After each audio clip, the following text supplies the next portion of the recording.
Hello दोस्तों, नमस्कार। स्वागत है आप सभी का एजुकेशन मंत्रा में। देखिए, एक बड़ी अपडेट देखने के लिए मिल रही है। 67,867 चयनित लिस्ट को चैलेंज करने वाली तीसरी याचिका लिस्टेड हो चुकी है। उसकी मामले की सुनवाई होगी, उसके बारे में चर्चा करेंगे और यनोशी मुद्दे पर भी आपको सुनवाई देखने के लिए मिल जाएगी। और महासंग्राम जो है 6 जुलाई से प्रारंभ हो रहा है। और महासंग्राम का मतलब ये है कि आपको केसों का अंबार देखने के लिए मिलेगा। आपको मतलब डिसाइड करना मुश्किल होगा कौन सा केस किस प्रकार से कहाँ किस तरह सुनवाई हो रही है और उसमें कौन सा किस प्रकार का ऑर्डर आ रहा है। लेकिन जहाँ तक हम पूरी की पूरी अपडेट्स आपको प्रोवाइड करेंगे। पूरी कोशिश रहेगी कि हर एक याचिका पर जो भी आदेश आएंगे उनको रियल और ऑथेंटिक तरीके से इन्फॉर्मेशन आप सभी तक पहुँचाए जाए। तो चलिए दोस्तों, इसी क्रम में बात कर लेते हैं। सबसे पहले 67,867 चयनित लिस्ट को चुनौती देने वाली कौन सी याचिका है और उसकी सुनवाई किस दिन होने वाली है। तो देखिए, कोर्ट नंबर 16 जस्टिस राजन राय जी की बेंच में इलाहाबाद हाई कोर्ट की लखनऊ खंडपीठ में ये केस देखने को मिलेगा। 10/461 सीरियल नंबर 4 पर services single 10/461 2020 Sushil Kumar and others versus state of UP through principal secretary basic education and others district Lucknow Deepak Singh chief standing counsel रहेंगे और अंगद प्रसाद शुक्ला ये जो है एडवोकेट रहेंगे, अजय कुमार। तो कुल मिलाकर ये 4 नंबर फ्रेश केस हैं और बहुत कम फ्रेश केसेस हैं। उस दिन सिर्फ 7 फ्रेश केस हैं। और किस दिन है दोस्तों? ये 7/7/2020 को। मतलब लखनऊ बेंच के अंदर आपको चयनित लिस्ट को चुनौती देने वाली एक याचिका देखने के लिए मिलेगी 7 जुलाई को।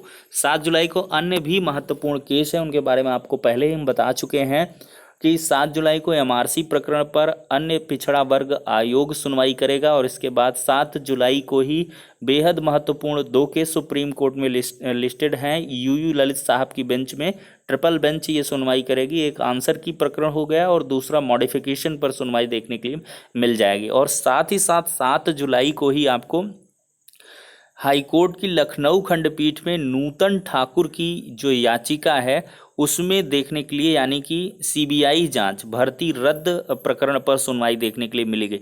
तो इस प्रकार से 7 जुलाई की अगर बात करें तो अब तक 5 गंभीर मुद्दे 7 जुलाई के देखने के लिए मिल जाएंगे। और 6 जुलाई की अगर बात करें तो 6 जुलाई को आपको इलाहाबाद हाई कोर्ट में आपने देखा होगा अमरेंद्र सिंह की एक याचिका थी। राधाकांत ओझा जी उसमें एडवोकेट थे। उस मामले को प्रकाश पाड़िया जी ने 6 जुलाई के लिए रख दिया था। फाइनली 6 जुलाई को काउंटर एफिडेविट वगैरह कॉल करके रिजॉइंडर सबमिट करके 6 जुलाई को सुनवाई। तो आंसर की मुद्दे पर आपको 6 जुलाई को इलाहाबाद हाई कोर्ट में सुनवाई देखने के लिए मिल जाएगी और 7 जुलाई को आपको वहां पर सुनवाई देखने के लिए मिलेगी। तो ये कुछ केस हो गए आंसर की प्रकरण पर। और यनोशी मुद्दे पर अगर बात करें तो आपको 8 जुलाई को सुनवाई देखने के लिए मिल जाएगी।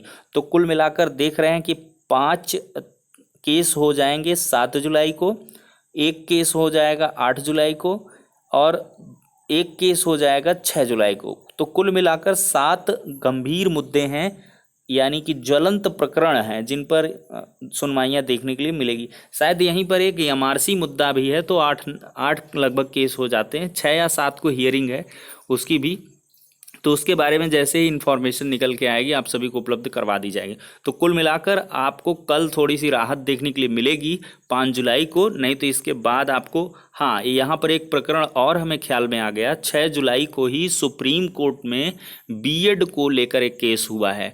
बीएड को सेकेंड प्रायोरिटी में रखा जाए या उसको 69,000 शिक्षक भर्ती में ना रखा जाए, इसके संबंध में सुप्रीम कोर्ट में सुनवाई होगी। हाई कोर्ट के सिंगल बेंच डिवीजन बेंच से कोई राहत ना मिलने के बाद सुप्रीम कोर्ट की ओर रुख किया अभ्यर्थियों ने और वहां भी इस प्रकरण पर सुनवाई आपको देखने के लिए मिल जाएगी।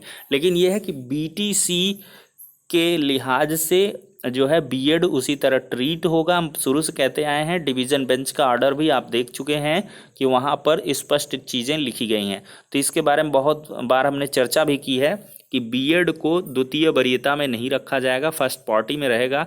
और साथ ही साथ असिस्टेंट टीचर के रूप में ही अपॉइंटमेंट होगी और ड्यूरिंग सर्विस टीचर उनको जो है 6 महीने का ब्रिज कोर्स भी करने के लिए बाध्यकारी होगा।